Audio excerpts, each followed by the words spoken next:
Last time we talked about how Caesar died. Now let's talk about what happened after Caesar's death. One surprising thing that happened after Caesar's death for a little while is nothing happened. And so the assassins were thinking that, hey, we'll kill Caesar and then automatically the Republic will be restored and we'll have our power back. The Senate will have its power back. But that didn't really happen. The only person with a real plan after this is Mark Antony. And Mark Antony actually forgives the assassins, pardons them. And then he goes to the senators and says, hey, we really need to have a funeral for Caesar. And the senators said, yeah, but we don't want this turned into a riot. So we need to be careful what you say. Don't talk about Caesar's death, how he died. Don't show his body. We don't want them seeing those stab wounds.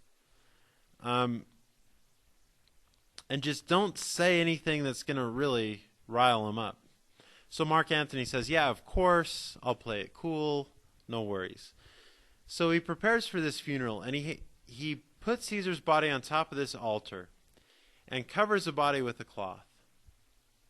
And then stacks wood around the altar. They're going to cremate Caesar. That's how they normally would do it back then. So Mark Antony steps up and he starts his speech. This is a really famous speech, especially the words that Shakespeare put into Mark Antony's mouth.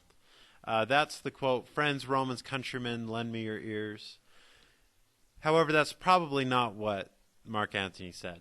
That's just Shakespeare's words. Here's what Mark Antony does, though. He reads Caesar's will, which sounds harmless, right? Except when you understand who Caesar left most of his money to. It wasn't to his wife. It wasn't to Cleopatra. It wasn't to Caesarion. It was to the people of Rome.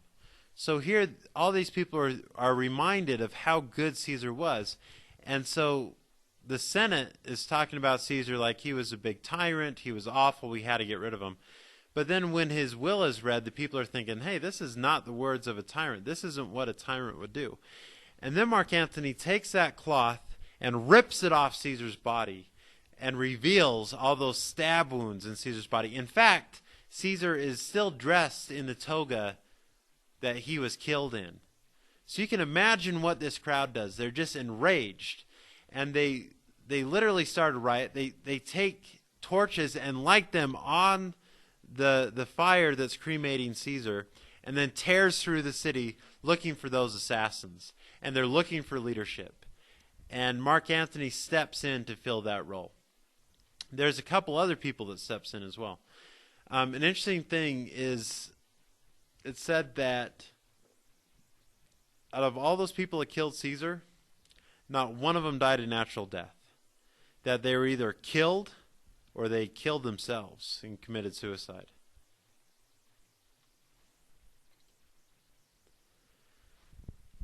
So we talked about the first triumvirate, right? Now let's talk about the second triumvirate. And here I have a picture of the Three Stooges. And I added Antony, Octavian, and Lepidus there. When we compare the second triumvirate to the first triumvirate, they are not nearly as skilled or powerful.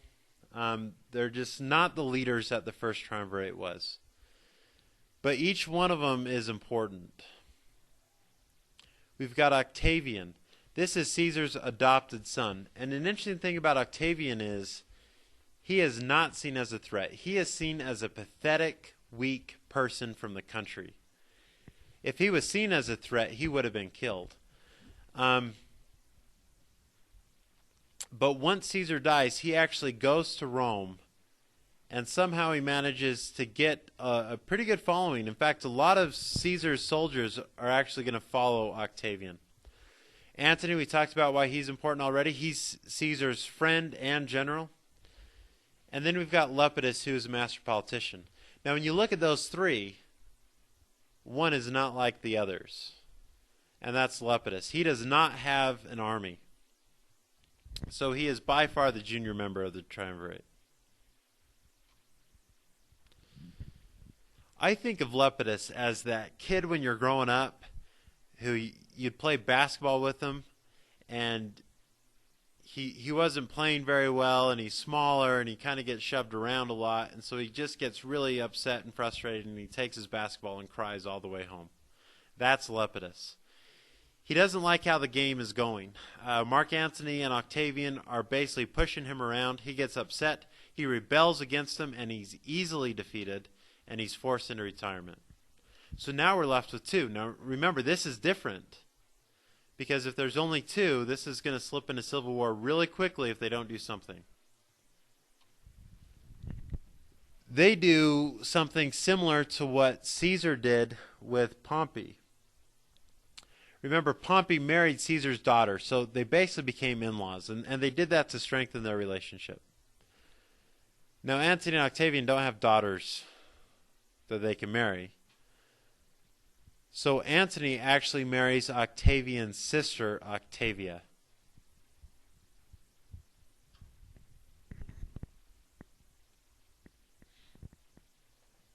This becomes a problem because of that famous love affair between Antony and Cleopatra. It's not unusual that Antony is having women on the side. Rich, powerful men in Rome do that all the time. That is not a big deal. Caesar did that. The big deal is when Antony divorces Octavia to marry his mistress, Cleopatra. Because when he does that, he's basically divorcing Octavian at the same time. Because remember, he married Octavia as a sign of his loyalty to Octavian. So when he divorces her, that's a big slap in the face, and this leads directly to civil war.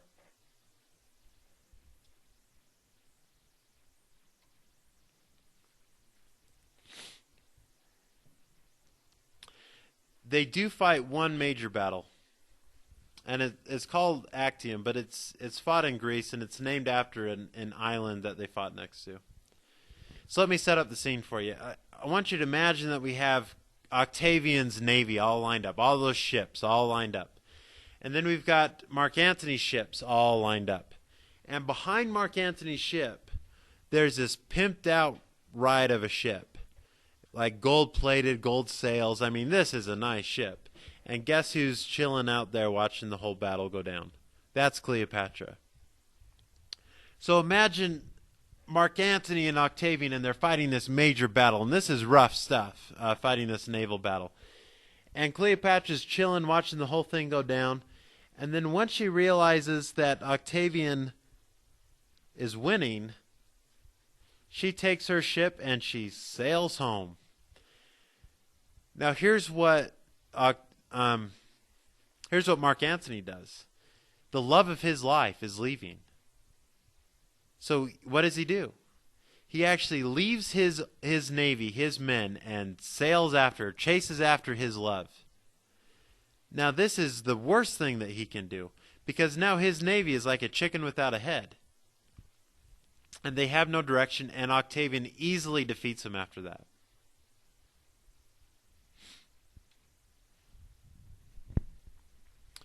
What's interesting is we already talked about Cleopatra and Caesar, and it's unclear if Caesar really loved Cleopatra or if Cleopatra really loved Caesar. They're both getting something out of the relationship that wasn't necessarily love. Caesar was getting Cleopatra's money and gold and alliance with Egypt, and Cleopatra was getting friendship and protection. I should say protection from Caesar. I had a friend who was making millions of dollars, right? And he basically said to me that he became a lot better looking once he had a couple million in the bank. Meaning women would just throw themselves at him once he was rich. And that's kind of how I see Julius Caesar and Cleopatra, right? I mean, Julius Caesar likes Cleopatra for her gold.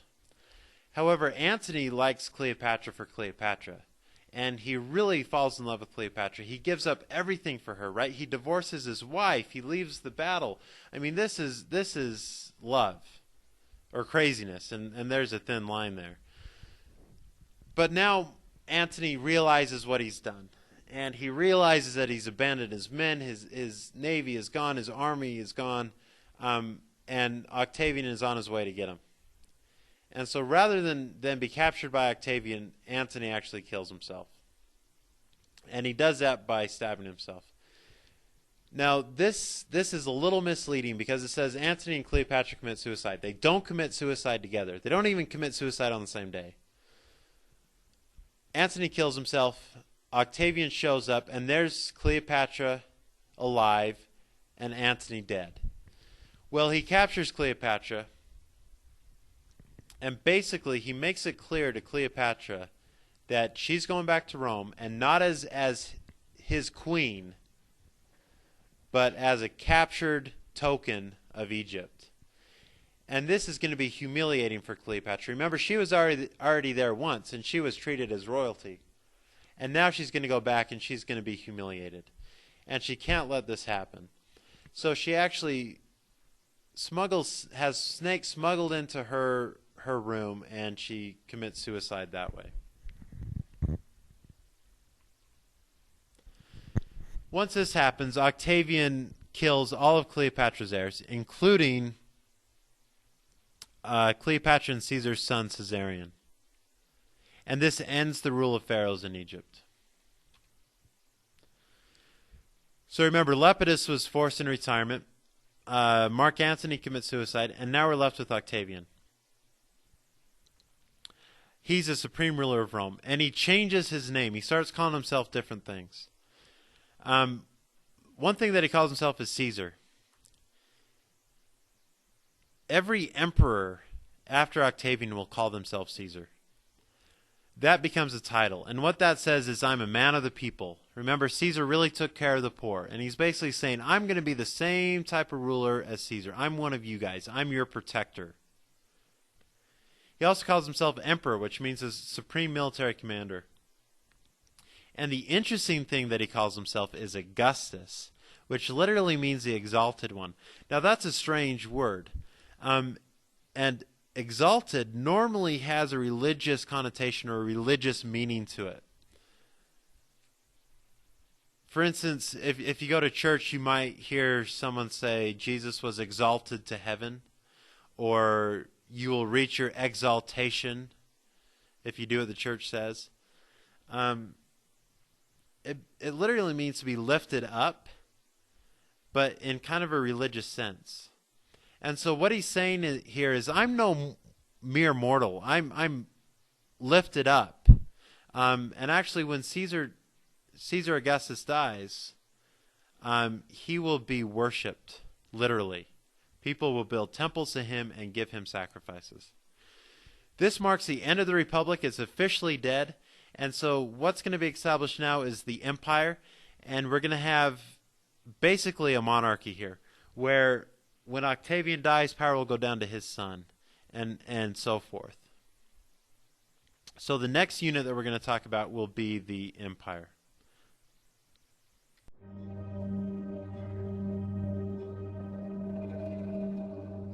Octavian feared that Cleopatra might kill herself, so everything sent to her was closely inspected.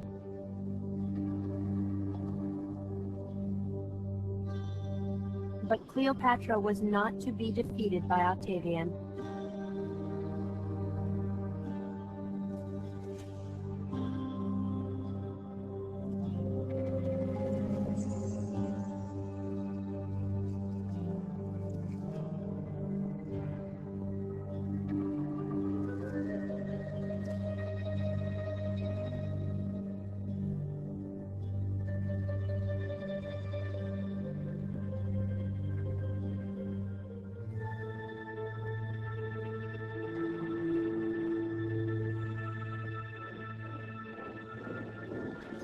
Upon opening the doors, Octavian's soldiers found Cleopatra lying dead on a bed of gold, dressed in her royal ornaments.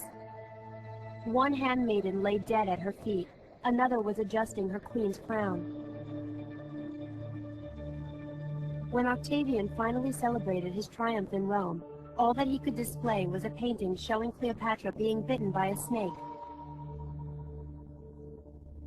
The cobra, a symbol of royalty that had protected the kings and queens of Egypt for 3,000 years, had struck one last time, protecting Cleopatra from humiliation.